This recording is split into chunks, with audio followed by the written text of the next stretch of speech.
কোনো বিশেষ সময়ের ইতিহাস রচনার জন্য প্রাপ্ত প্রয়োজনীয় তথ্যই হলো ঐতিহাসিক উপাদান।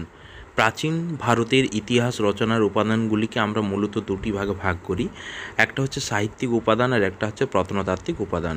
তবে এক্ষেত্রে বলা যায় যে প্রকৃত ঐতিহাসিক সাহিত্যের স্বল্পতার কারণে প্রাচীন ভারতের ইতিহাস রচনায় আমাদের অন্যান্য উপাদানের ওপর নির্ভর করতে হয়।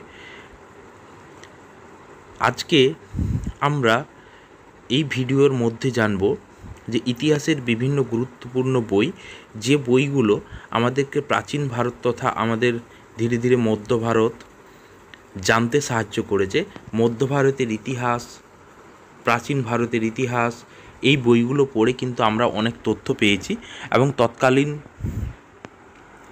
মানুষের সমাজ জীবন কেমন ছিল, রাজনৈতিক জীবন কেমন ছিল, তাদের অর্থনৈতিক জীবন কেমন ছিল, তাদের ধর্মীয় জীবন কেমন ছিল, আমরা এই বইগুলো পড়ে আমরা অনেক কিছুই তথ্য পেয়েছি। তো আমি সঙ্গে রয়েছি নিখিল এবং তোমরা দেখছো তোমাদের প্রিয় ইউটিউব চ্যানেল। যেসব বন্ধু আমার ইউটিউব চ্যানেলে নতুন তারা অবশ্যই চ্যানেল সাবস্ক্রাইব করে নেবে এইসব নিত্য নতুন ভিডিও পাওয়ার জন্য। এই বইগুলো আজকে আমি এই ভিডিওর মধ্যে যে বইগুলো আলোচনা করব, এই বইগুলো সত্যি কিন্তু খুব গুরুত্বপূর্ণ একটা পার্ট এবং এখান থেকে যে কোনো কম্পিটিটিভ এক্সাম হোক একটি কোশ্চেন কিন্তু আসে, প্রতিটি এক্সামেই তুমি কিন্তু এই ধরনের কোশ্চেন পাবে, ঠিক আছে। এবার দেখো যে আমাদের যে সাহিত্যিক উপাদান রয়েছে আর প্রত্নতাত্ত্বিক উপাদান, আমি দুটো উপাদানের গল্প বললাম। তো সেখানে কিন্তু সাহিত্যিক উপাদানকে আমরা দুটো ভাগে ভাগ করি, একটা হচ্ছে দেশীয় সাহিত্য এবং একটা হচ্ছে বৈদেশিক বিবরণ।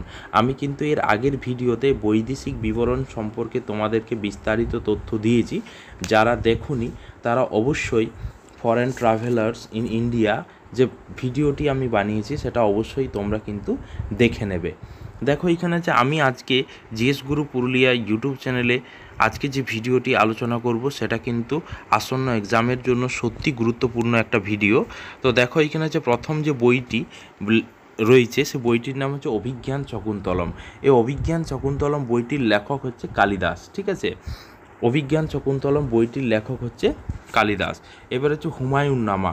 হুমায়ুন নামা হচ্ছে গুলবাদন বেগম, অর্থাৎ মোগল সম্রাট হুমায়ুনের শাসনকাল সম্পর্কে আমরা এই বই থেকে জানতে পারি এবং এই বইটি লিখেছিল তার বোন গুলবেদন বেগম। এরপর দেখো যে গীত গোবিন্দ, লক্ষণ সেনের সভাকবি ছিলেন জয়দেব। তাহলে হচ্ছে লক্ষণ সেনের, এইখানে আমরা নবরত্ন জানতে পারি। লক্ষণ সেনের সভাকবি জয়দেব, তো তিনি লিখেছিলেন গীত গোবিন্দম। এরপর হচ্ছে নাগার্জুন যে বইটি লিখেছিল তার নাম ছিল প্রজ্ঞা পারমিতা। তোমরা কিন্তু অবশ্যই মনে রাখবে। আর যদি পিডিএফ নোটস চাই তো অবশ্যই আমার ডেসক্রিপশন বক্সে হোয়াটসঅ্যাপ লিঙ্ক দেওয়া রয়েছে, ওখানে কিন্তু তোমরা জয়েন করে যাবে। এবার দেখো যে বইটি আমরা আলোচনা করব রিপাবলিক লিখেছিলেন প্লেটো। এরপরে দেখো যে কাঁদিদ লিখেছিল ভলতেয়ার। এরা সবাই কিন্তু রুশ বিখ্যাত ফিলোসফার। এরপর দেখো শাহনামা বইটির লেখক হচ্ছে কবি ফিরদৌসি। শাহনামা বইটি লিখেছিলেন কবি ফিরদৌসি। এরপর দেখো দুটো গুরুত্বপূর্ণ বই আমরা এবারে আলোচনা করব। দেখো এই দুটো গুরুত্বপূর্ণ বই কিন্তু খুবই গুরুত্বপূর্ণ, একটা হচ্ছে মুদ্রা রাক্ষস আর একটা হচ্ছে দেবী চন্দ্রগুপ্ত, ঠিক আছে। এই দুটি বইয়ের লেখক হচ্ছে বিশাখ দত্ত। এই দুটো বই কিন্তু খুব ইম্পর্ট্যান্ট এবং এখান থেকে কিন্তু কোশ্চেন আসেই। আমি এটাকে ভিভিআই করে দিলাম, ঠিক আছে। স্বপ্ন বাসবদত্তা, ঠিক আছে, এটার লেখক হচ্ছে ভাস। নেক্সট দেখো যে বইটি রয়েছে সেটা হচ্ছে সূর্য সিদ্ধান্ত বইটির লেখক হচ্ছে আর্যভট্ট। এরপর দেখো বুদ্ধচরিত বইটির লেখক হচ্ছে অশ্ব ঘোষ, ঠিক আছে। বুদ্ধচরিত বইটির লেখক হচ্ছে অশ্ব ঘোষ। এবার দেখো অশ্ব ঘোষের অন্যান্য বইগুলোও তোমরা মনে রাখবে, ব্রজসূচি, সূত্রালঙ্কার, সন্দ্রানন্দ, সারিপুত্র প্রকরণ, এগুলোও কিন্তু তোমরা মনে রাখবে। এরপর দেখো রয়েছে সত্যার্থ প্রকাশ। দেখো স্বামী দয়ানন্দ সরস্বতী, ঠিক আছে। ইনি যখন মারা গিয়েছিলেন তখন ছিলেন বড়লাট লর্ড রিপন। তিনি কিন্তু তাকে শ্রদ্ধা জানাতে গিয়েছিলেন তিনি যেখানে মারা গিয়েছিলেন। কামসূত্র বইটির লেখক হচ্ছে বাৎসায়ন, ঠিক আছে। এরপর দেখো যেটা রয়েছে সেটা হচ্ছে নাট্যশাস্ত্র বইয়ের লেখক হচ্ছে ভরতমুনি। 10 কুমার চরিত, এই বইটির লেখক হচ্ছে দণ্ডিন, ঠিক আছে। এরপর দেখো মাধ্যমিকা সূত্র, এই বইটির লেখক হচ্ছে কি মাধ্যমিকা সূত্র, এই বইটির লেখক হচ্ছে নাগার্জুনা, ঠিক আছে। রাজতরঙ্গিনী বইটির লেখক হচ্ছে কলহন। আমরা কিন্তু এখান থেকে কাশ্মীরের ইতিহাস জানতে পারি, এটা তোমরা মনে রাখবে, ঠিক আছে। তাহলে রাজতরঙ্গিনী থেকে আমরা কি জানতে পারি? কাশ্মীরের ইতিহাস জানতে পারি। এরপর দেখো রয়েছে যে বইগুলো, দেখো এখানে হচ্ছে সামাজিক চুক্তি, সোশ্যাল কন্ট্রাক্ট, রুশো লিখেছিলেন, ঠিক আছে। এরপরে দুটো কনফিউজিং বই রয়েছে, একটা হচ্ছে রামচরিত আর একটা হচ্ছে রামচরিত মানস। রামচরিত আমাদের যে কৈবর্ত বিদ্রোহ হয়েছিল সেই পিরিয়ডে লেখা, ঠিক আছে। দিব্যকের সাথে পাল বংশের যে লড়াই তাকে কেন্দ্র করে এইটি লেখা। এই বইটির লেখক হচ্ছে সন্ধ্যাকর নন্দী। এবার হচ্ছে রামচরিত মানস, এই বইটির লেখক হচ্ছে তুলসী দাস, ঠিক আছে। এটা তোমরা মনে রাখবে যে রামচরিত লিখেছিলেন সন্ধ্যাকর নন্দী, রামচরিত মানস লিখেছিলেন তুলসী দাস, ঠিক আছে। এই দন্তস্ব মনে রাখবে, মানস আর তুলসী দাস, ঠিক আছে। মানসের দন্তস্ব, তুলসী দাসের দন্তস্ব, দুটোর স মনে রাখলেই তোমরা কিন্তু এটা মনে রাখতে পারবে। রঘুবংশম বইটির লেখক হচ্ছে মহাকবি কালিদাস অনেকগুলো বই লিখেছিলেন। এবার হচ্ছে মিতাক্ষরা লিখেছিলেন বিজ্ঞানেশ্বর, ঠিক আছে। মিতাক্ষরা যে জিনিসটা সেটা হচ্ছে, এটা হচ্ছে একটা treatise on ancient Hindu law inheritance, ঠিক আছে। অর্থাৎ পিতার মৃত্যুর পর ছেলেরা পৈতৃক সম্পত্তির অংশের উত্তরাধিকারী হয়। এটি বাবার জীবনকালে করা যেতে পারে, তবে শুধুমাত্র তিনি যদি চান। মিতক্ষরা মতে সম্পত্তিটি সাম্প্রদায়িকভাবে পরিবারের মালিকানাধীন নয়। পিতার মৃত্যুর পর প্রত্যেক ছেলে তার মানে হচ্ছে বাবার সম্পত্তির অংশের সঙ্গে যা কিছু মানে হচ্ছে করার ক্ষমতা রাখে, ঠিক আছে। তো এখানে উল্লেখ্য বলতে পারো যে দায়ভাগ হলো জিমুতবাহন রচিত হিন্দুদের একটা আইন গ্রন্থ, যা উত্তরাধিকার পদ্ধতিতে কেন্দ্রীভুক্ত, ঠিক আছে। তো 1956 যখন ভারত স্বাধীন হয়, তারপরে মানে 1947-এর পরে 1956 স্বাধীন ভারতবর্ষে উত্তরাধিকার সংক্রান্ত আইন প্রণয়ন করা হয়েছিল। তাহলে মিতাক্ষরা হচ্ছে কি যে উত্তরাধিকার সংক্রান্ত একটা বই। এরপরে লিখেছিলেন রামায়ণ লিখেছিলেন কে? রামায়ণ লিখেছিলেন বাল্মীকি। অসাম্যের সূত্রপাত, এটাও লিখেছিলেন রুশো, ঠিক আছে। এবার ধরো অষ্টাধ্যায়ী যিনি লিখেছিলেন তার নাম হচ্ছে পাণিনি, ঠিক আছে। অষ্টাধ্যায়ী লিখেছিলেন যিনি তার নাম হচ্ছে পাণিনি। বৃহৎ সংহিতা তার নাম হচ্ছে বরাহ মিহির, ঠিক আছে। বৃহৎ সংহিতা লিখেছিলেন যিনি তার নাম হচ্ছে বরাহমিহিরের আমরা আরও দুটো গুরুত্বপূর্ণ বই জানব। একটা হচ্ছে সূর্য সিদ্ধান্ত আর একটা হচ্ছে পঞ্চসিদ্ধান্তিকা, ঠিক আছে। পঞ্চসিদ্ধান্তিকা, এই দুটো বইয়ের নামও কিন্তু অ্যাট দ্য সেম টাইম তোমরা মনে রাখবে। তাহলে বৃহৎ সংহিতা, পঞ্চ সিদ্ধান্তিকা আর সূর্য সিদ্ধান্ত, এই তিনটা বইয়ের লেখক হচ্ছে বরাহ মিহির। এবার হচ্ছে মত্তবিলাস প্রহসন বইটির লেখক হচ্ছে মহেন্দ্র বর্মন। এবার হচ্ছে মেইন ক্যাম্প বইটির লেখকের নাম হচ্ছে হিটলার। মহাভাষ্য যিনি লিখেছিলেন তার নাম হচ্ছে পতঞ্জলি। খুব important question, main camp Hitler লিখেছিলেন, এটা কিন্তু খুব ইম্পর্ট্যান্ট কোশ্চেন। এরপর দেখো এখানে হচ্ছে মুন্তাখাব উত তোয়ারিক, এটা যিনি লিখেছিলেন তার নাম হচ্ছে বদাউনি, ঠিক আছে। তো এটাও তোমরা মনে রাখবে, বদাউনি। এরপর দেখো হচ্ছে বাবরনামা যিনি লিখেছিলেন তার নাম হচ্ছে বাবর, অর্থাৎ বাবরের জীবন কাহিনী, এটাকে আমরা অটোবায়োগ্রাফি বলতে পারি। তারপরে হচ্ছে 33 নম্বর যে বইয়ের নাম বলবো বৃহৎ কথা যিনি লিখেছিলেন তার নাম হচ্ছে গুণাট্যের বৃহৎ কথা, ঠিক আছে। তো এটাও তোমরা মনে রাখবে। এরপর দেখো দানসাগর এবং অদ্ভুত সাগর, এই দুটি বইয়ের লেখক হচ্ছে বল্লাল সেন, তিনি কিন্তু কমপ্লিট করতে পারেননি। এই কমপ্লিটটা কে করেছিলেন? লক্ষণ সেন, ঠিক আছে। এরপর দেখো আর্যভট্টুর লেখা একটা বইয়ের নাম, যার নাম হচ্ছে আর্য সিদ্ধান্ত। আর্যভট্টুর লেখা একটা বইয়ের নাম আর্য সিদ্ধান্ত। এই আর্যভট্টু হচ্ছে ভারতের প্রথম কৃত্রিম উপগ্রহ, মানে ইসরো যে কৃত্রিম উপগ্রহ পাঠিয়েছিলেন সেটার নাম দিয়েছেন আর্যভট্ট, ঠিক আছে। এরপর দেখো বর্ণপরিচয় বইটির লেখকের নাম হচ্ছে ঈশ্বরচন্দ্র বিদ্যাসাগর। এর দেখো এখানে আছে, কালকে আমি বলেছিলাম যে ফুকুওকি বইটির লেখক হচ্ছে ফাই হিয়েন। প্রবন্ধ কোষ যিনি লিখেছিলেন তার নাম হচ্ছে রাজশেখর। এরপর দেখো যে আমাদের মহাকবি কালিদাসের কতগুলো বইয়ের নাম দেওয়া রয়েছে: মালবিকাগ্নিমিত্রম, অভিজ্ঞান শকুন্তলম, মেঘদূতম, কুমার সম্ভব। এই বইগুলোর লেখক হচ্ছে মহাকবি কালিদাস। এরপর দেখো যে আবার লক্ষণ সেনের একজন বিখ্যাত কবি পবনদূত লিখেছিলেন ধৈ, ঠিক আছে। ধৈ লেখা বইয়ের নাম হচ্ছে পবনদূত। এরপর দেখো যে বই রয়েছে দাস ক্যাপিটাল লিখেছিলেন কার্ল মার্কস। এটাও কিন্তু খুব ইম্পর্ট্যান্ট কোশ্চেন, এটা হচ্ছে VVI দিয়ে দিলাম। দায়ভাগ লিখেছিলেন জিমুত বাহন, ঠিক আছে।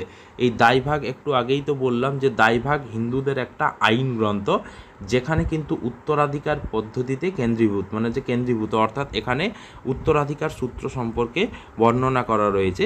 স্বামী বিবেকানন্দ, যিনি সারা বিশ্বজুড়ে হিন্দু ধর্মের প্রচার করেছিলেন, স্বামী বিবেকানন্দ, তার লেখা বইয়ের নাম হচ্ছে পরিব্রাজক, ঠিক আছে।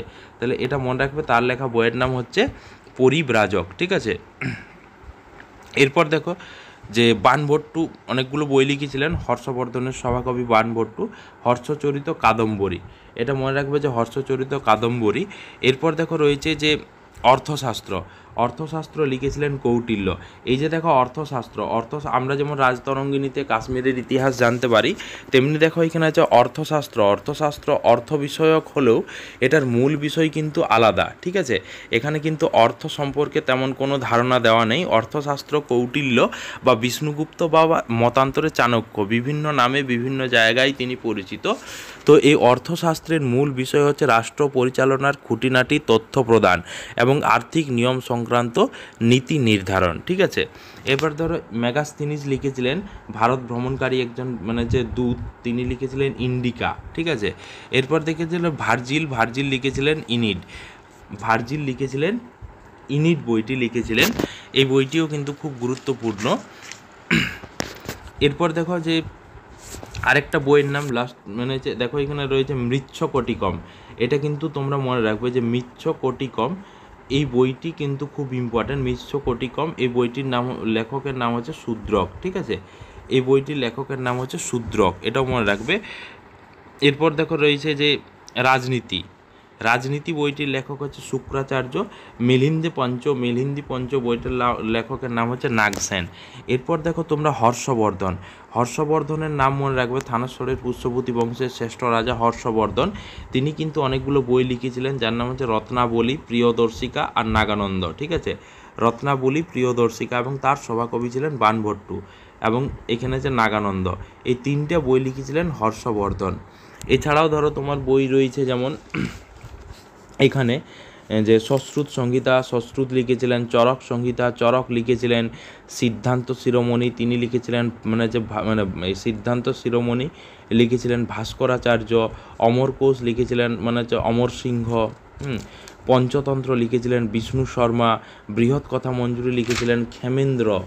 ওকে, তো এই বইগুলো পড়ে আমরা কিন্তু তৎকালীন সময়ের অনেক ইতিহাস জানতে পারবো। যদিও আমার মাঝে অনেকগুলো বইয়ের নাম যেটা আধুনিক যুগের ইতিহাসে খুব গুরুত্বপূর্ণ, যেমন হিটলারের লেখা বইটি, তাছাড়া তোমার কার্ল মার্কসের লেখা বইটি, এগুলা কিন্তু আধুনিক যুগের ইতিহাস জানতে আমাদেরকে সাহায্য করে।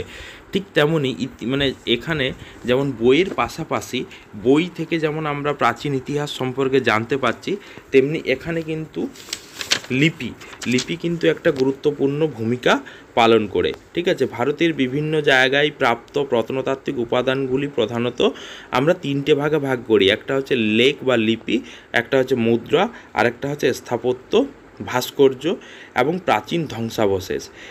তখনকার দিনে যেসব লেখ বা লিপিগুলো পাওয়া গেছে মূলত সেগুলি ছিল সংস্কৃত ভাষা, ঠিক আছে। মূলত ছিল সংস্কৃত ভাষা, পালি ভাষা, প্রাকৃত ভাষা, তামিল ভাষা, তেলেগু ভাষা এবং মালয়ালম ভাষা ইত্যাদি।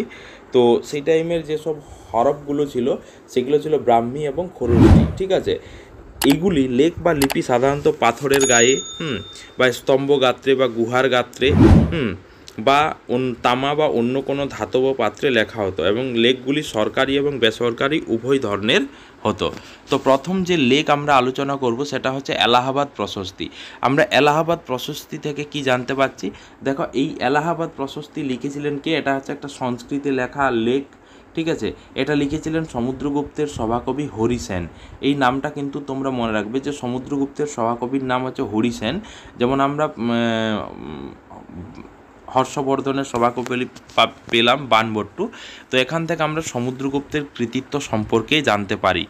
নেক্সট দেখো রয়েছে নাসিক প্রশস্তি।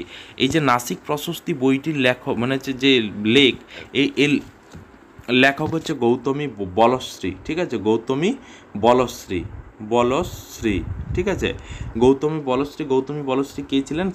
মানে হচ্ছে গৌতমী পুত্র সাতকর্ণীর মা ছিলেন। তো এখান থেকে আমরা যে তথ্য জানতে পারি সেটা হচ্ছে গৌতমীপুত্র সাতকর্ণীর রাজ্যজয় এবং তার যে সমাজ সংস্কারক আন্দোলন, মানে হচ্ছে সমাজ সংস্কারক নিয়ে বিভিন্ন চিন্তাভাবনা, আমরা সেগুলো জানতে পারি। এরপর দেখা রয়েছে জুনাগড় শিলালিপি। এই জুনাগড় শিলালিপি সম্পর্কে আমরা কার জানতে পারি? শকরাজ রুদ্রদামন লিখেছিলেন এবং শক মহাক্ষত্রপ রুদ্রদামনের রাজ্যজয় এবং তার জনকল্যাণমূলক কাজ সম্পর্কে কিন্তু আমরা জুনাগড় লিপি মানে হচ্ছে লিপি থেকে জানতে পারি, ঠিক আছে। এরপর রয়েছে আইহোল প্রশস্তি। আইহোল প্রশস্তি কার লেখা?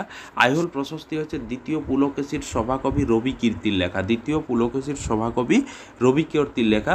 বাতাবি চালুক্য বংশের শ্রেষ্ঠ মানে হচ্ছে সম্রাট দ্বিতীয় পুলকেশীর কৃতিত্ব সম্পর্কে আমরা এই আইহোল প্রশস্তি থেকে অনেক কিছুই জানতে পারি, যেটা লিখেছিলেন রবি কীর্তি, ঠিক আছে। হাতিগুম্পা শিলালিপি। এই হাতিগুম্পা শিলালিপি সম্পর্কে আমরা জানতে পারি উড়িষ্যার যে কলিঙ্গরাজ, এই কলিঙ্গরাজ খারবেলের কৃতিত্ব সম্পর্কে জানতে পারি।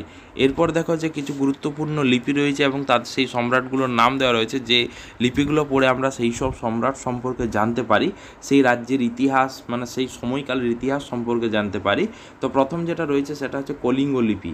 তো কলিঙ্গরাজ খারবেল ছিলেন, কিন্তু এটা আলাদা কলিঙ্গ লিপি। কলিঙ্গ লিপি থেকে আমরা সম্রাট অশোকের মানে সম্পর্কে জানতে পারি, যিনি হচ্ছেন মৌর্য সম্রাট মানে সাম্রাজ্যের শ্রেষ্ঠ রাজা, যিনি কিন্তু দয়া নদীর তীরে কলিঙ্গ আক্রমণ করেছিলেন। এই কলিঙ্গ যুদ্ধের পরেই কিন্তু অশোক চণ্ডাশোক থেকে ধর্মাশোকে পরিণত হয়েছিলেন। এরপর হচ্ছে সম্পট লিপি। সম্পট লিপি থেকে আমরা জানতে পারি কনিষ্ক থেকে। এরান শিলালিপি থেকে আমরা জানতে পারি দ্বিতীয় চন্দ্রগুপ্তের কথা। ভিতারি শিলালিপি থেকে স্কন্দগুপ্তের কথা। এই স্কন্দগুপ্তকে ভিতারি শিলালিপিতেই কিন্তু স্কন্দগুপ্তকে ভারতের রক্ষাকর্তা বলা হয়, কারণ তিনি নিজে দাঁড়িয়ে থেকে হুন আক্রমণ প্রতিহত বা বিধ্বস্ত করেছিলেন বলে তাকে কিন্তু ভারতের রক্ষাকর্তা বলা হয়, ঠিক আছে। এরপরে যেন আমাদের যে লিপি রয়েছে সেটা হচ্ছে নানাঘাট লিপি। নানাঘাট এর লিপির যে রচয়িতা তার নাম হচ্ছে নায়নিকা বা নাগানিকা। তিনি কে ছিলেন? মানে প্রথম সাতকর্ণীর স্ত্রী নায়নিকা বা নাগানিকা। এই নানাঘাট লিপি থেকেই আমরা কিন্তু প্রথম সাতকর্ণীর কৃতিত্ব সম্পর্কে জানতে পারি। এরপর দেখো গঞ্জাম লিপি।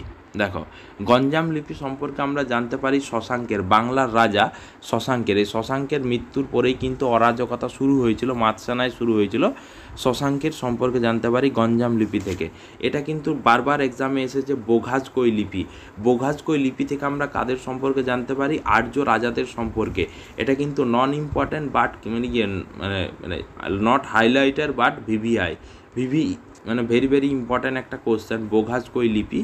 এরপরে যে তাঞ্জোর এবং তিরুমালাই লিপি। তাঞ্জোর এবং তিরুমালাই লিপি সম্পর্কে আমরা কার জানতে পারি? প্রথম রাজেন্দ্র চোলের কৃতিত্ব সম্পর্কে জানতে পারি। তো যাই হোক বন্ধু, আজকের এই ভিডিওতে তোমরা অনেকগুলো বইয়ের নাম এবং তাদের লেখকের নাম আর মোটামুটি কোন বিষয় নিয়ে বইগুলো লেখা হয়েছে সেটা, এবং তার সাথে একটা এডিশনাল ভিডিও যেটা হচ্ছে যে বিভিন্ন লিপি থেকে আমরা সেই সময়কালের কি ইতিহাস জানতে পারছি, সেগুলো নিয়ে আমি তোমাদের সাথে আজকে আলোচনা করলাম। আশা করি ভিডিওটি তোমাদের ভালো লেগেছে এবং এই ধরনের নিত্য নতুন ভিডিও পেতে অবশ্যই আমার ইউটিউব চ্যানেলকে সাবস্ক্রাইব করে নেবে। Thank you.